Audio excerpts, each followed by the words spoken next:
video we talk about how to enable dynamic door block in AutoCAD. Let's start the video. Press enter Ctrl plus 3 and you can see that you click on door.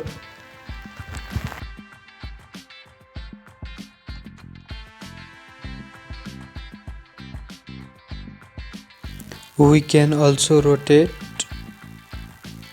click,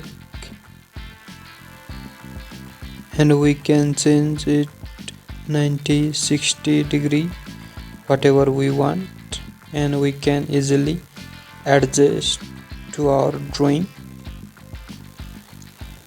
We can see that it's 90 degree, and we can also rotate 60.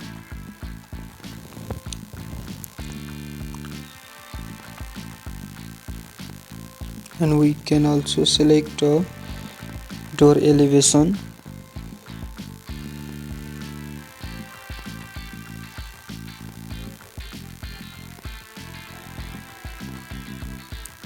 And in this box we can also select other tools.